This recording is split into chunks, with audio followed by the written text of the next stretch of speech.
ನವ ಬೃಂದಾವನದಲ್ಲಿ ಪೂಜಾ ವಿವಾದ ಪ್ರಕರಣ ಎರಡೂ ಮಠಗಳ ಸ್ವಾಮೀಜಿಗಳ ರಾಜ್ಯ ಸಂಧಾನ ಸಕ್ಸಸ್ ಆಗಿದೆ. ಉತ್ತರಾದಿ ಮಠ ರಾಘವೇಂದ್ರ ಮಠಕ್ಕೂ ಇದ್ದಂಥ ಒಂದು ವ್ಯಾಜ್ಯ ಇದು ಬಹಳ ವರ್ಷಗಳು ನಡೀತಾ ಇತ್ತು. ಎರಡೂ ಮಠಗಳ ನಡುವೆ ಇದ್ದಂಥ ದ್ವೇಷಕ್ಕೆ ಈಗ ತಿಲಾಂಜಲಿ ಸಿಕ್ಕಿದೆ, ತಿಲಾಂಜಲಿ ಇಡಲಾಗಿದೆ. ಸುಪ್ರೀಂ ಕೋರ್ಟ್ ಆದೇಶದಂತೆ ರಾಜ್ಯ ಸಂಧಾನ ಸಭೆ ಆಗಿದೆ. ನ್ಯಾಯಮೂರ್ತಿ ಸಂಜಯ್ ಕೌರ್ ನೇತೃತ್ವದಲ್ಲಿ ಸಭೆ ಆಯಿತು. ಮಾತನಾಡಿ ಸಮಸ್ಯೆ ಬಗೆಹರಿಸಿದ್ದಾರೆ ನ್ಯಾಯಾಧೀಶರು. ಶ್ರೀಪಾದರು ಶೇಷವಸ್ತ್ರ ಸಮರ್ಪಿಸಿ ಹಸ್ತಲಾಘವ ಮಾಡಿದ್ದಾರೆ.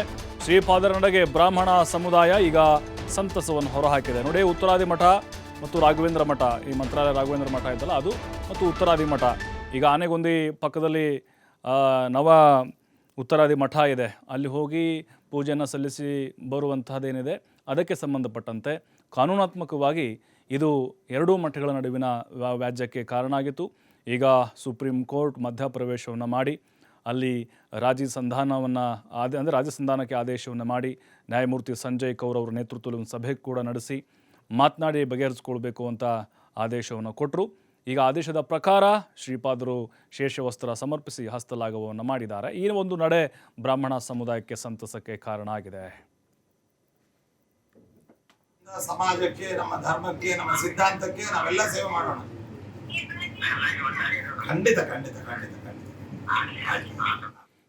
ಮತ್ತಷ್ಟು ಮಾಹಿತಿ ನಾಗರಾಜ್ ನೀಡ್ತಾರೆ ನೇರ ಸಂಪರ್ಕದಲ್ಲಿ. ನಾಗರಾಜ್, ಎರಡೂ ಮಠಗಳ ನಡುವಿನ ವ್ಯಾಜ್ಯ ಇದು ಭಕ್ತಾದಿಗಳಿಗೂ ಕೂಡ ಬಹಳ ಇರುಸುಮಿರುಸು ಆಗ್ತಾ ಇತ್ತು. ನಾವು ಯಾವ ಕಡೆಗೆ ಹೊರಳಬೇಕು ಅಂದರೆ ಯಾವ ಕಡೆಗೆ ನಾವು ತಮ್ಮ ನಡೆ ಇರಬೇಕು ಅಂಥೇಳಿ ಗೊಂದಲ ಇತ್ತು.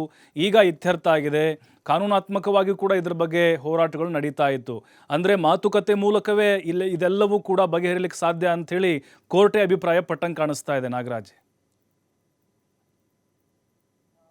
ಖಂಡಿತವಾಗ್ಲೂ ಕೂಡ ಐತಿಹಾಸಿಕ ನವಬೃಂದಾವನದ ಯತಿಗಳ ಪೂಜೆ ವಿಚಾರವಾಗಿ ಆ ಮಂತ್ರಾಲಯ ಶ್ರೀಗಳು, ಅದ್ರ ಜೊತೆಗೆ ಆ ಉತ್ತರಾದಿ ಮಠದ ಶ್ರೀಗಳನ್ನ ಅಂದ್ರೆ ವಿವಾದ ಇತ್ತು. ಆ ಕಾರಣಕ್ಕಾಗಿ ಎರಡು ಮಠದ ಶ್ರೀಗಳು ಸಹ ಏನಂತಂದ್ರೆ ಸುಪ್ರೀಂ ಕೋರ್ಟ್ ಅನ್ನ ಮೆಟ್ಟಿಲೇರಿತ್ತು. ಅಂದ್ರೆ ಇಲ್ಲಿ ಪೂರ್ವಾರಾಧನೆ ಬರುತ್ತೆ, ಉತ್ತರಾಧನೆ ಬರುತ್ತೆ ಮತ್ತು ಮಧ್ಯಾರಾಧನೆ, ಏನು 3 ಆರಾಧನೆಗಳ ಪೂಜಾ ಏನಂದ್ರೆ ಕಾರ್ಯವನ್ನ ನಮ್ಮ ಮಠಕ್ಕೆ ವಹಿಸಿ ಕೊಡಿ ಅಂತ ಹೇಳಿ ಪ್ರತಿ ಬಾರಿ ಕೂಡ ಹೋಗಿ ಸುಪ್ರೀಂ ಕೋರ್ಟ್ ಮೆಟ್ಟಿಲೇರುವಂತ ಕೆಲಸ ಮಾಡ್ತೀವಿ. ಇಂತಹ ಸಂದರ್ಭದಲ್ಲಿ ಸುಪ್ರೀಂ ಕೋರ್ಟ್ ನ ನ್ಯಾಯಾಧೀಶ ಹೇಳಿದ್ರು, ಇಲ್ಲ ನೀವು ಇಬ್ರು ಸಹ ಎರಡು ಮಠಗಳು ಕೂಡ ಶಾಂತಿಯುತ ಮಾತುಕತೆ ನಡೆಸಿ ಇದಕ್ಕೆ ಒಂದು ತಿಲಾಂಜಲಿ ಆಡ್ಬೇಕು. ಯಾಕಂದ್ರೆ ನಿಮ್ಮ ಇಬ್ಬರ ಏನಂದ್ರೆ ಎರಡು ಮಠಗಳ ಒಂದು ಭಿನ್ನಾಭಿಪ್ರಾಯದಿಂದ ಬಹಳಷ್ಟು ಸಮಸ್ಯೆ ಆಗ್ತದೆ, ಭಕ್ತಾದಿಗಳ ಮನಸ್ಸಿಗೆ ಜಾಸ್ತಿ ಆಗ್ತದೆ ಒಂದು ಸಲಹೆಯನ್ನು ಕೊಟ್ಟಿದ್ರು. ಆ ಕಾರಣಕ್ಕಾಗಿ ಸ್ವತಃ ಮಂತ್ರಾಲಯದ ಸುಬೀರೇಂದ್ರ ಶ್ರೀಗಳು, ಅದರ ಜೊತೆಗೆ ಉತ್ತರಾದಿ ಮಠದ ಏನು ಸತ್ಯಾತ್ಮ ತೀರ್ಥರು ಅಂದ್ರೆ ಇಬ್ಬರು ಸೇರಿಕೊಂಡು ಹೊತ್ತು ಶಾಂತಿಯ ಮಾತುಕತೆ ಮಾಡಿದ್ರೆ ಮತ್ತು ಅದು ಸಫಲವಾಗಿರುತ್ತದೆ. ಆ ಕಾರಣಕ್ಕಾಗಿ ಇಬ್ರು ಕೂಡ ಒಂದು ವಸ್ತ್ರಗಳನ್ನ ಹಸ್ತಾಂತರ ಮಾಡುವ ಮೂಲಕ ಎರಡು ಮಠಗಳು ಒಂದಾಗಿದ್ದಾವೆ.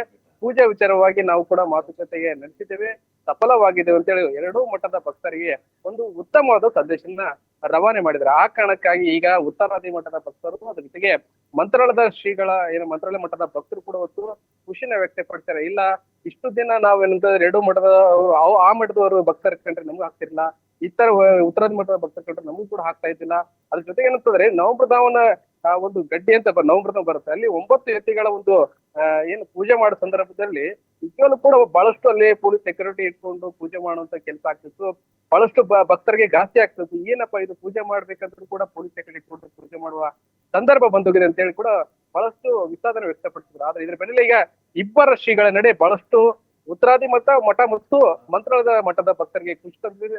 ಅದ್ರ ಜೊತೆಗೆ ಏನಂತಂದ್ರೆ ಇವರ ಈ ಏನ್ ಬಾಂಧವ್ಯ ಇದೆ ಇದು ಕೂಡ ಕಂಟಿನ್ಯೂ ಆಗ್ಲಿ, ಇದೇ ಮುಂದುವರಿಲಿ, ನಮ್ಗೆ ಕೂಡ ಅಂದ್ರೆ ಇಬ್ಬರು ಸೇರ್ಕೊಂಡು ಪೂಜೆ ಮಾಡುವಂತ ಕೆಲಸ ಆಗ್ಲಿ ಅಂತೇಳಿ ಭಕ್ತರು ಆಶಯನ ವ್ಯಕ್ತಪಡ್ತಾರೆ. ಅದ್ರ ಜೊತೆಗೆ ಅಂದ್ರೆ ಇಬ್ಬರು ಶ್ರೀಗಳು ಒಂದಾಗಿದ್ದು ನೋಡಿದ್ರೆ ಖಂಡಿತಲು ಕೂಡ ಉತ್ತರಾದಿ ಮಠದವರು ಮತ್ತು ಆ ಕಡೆ ಏನು ಮಂತ್ರಾಲಯದ ಶ್ರೀ ಮಠದವರು ಕೂಡ ಖುಷಿಯನ್ನು ವ್ಯಕ್ತಪಡಿಸಿರುತ್ತಾರೆ. ಪ್ರಭು, ಥ್ಯಾಂಕ್ ಯು ನಾಗರಾಜ್ ತಮ್ಮೆಲ್ಲ ಮಾಹಿತಿಗಾಗಿ.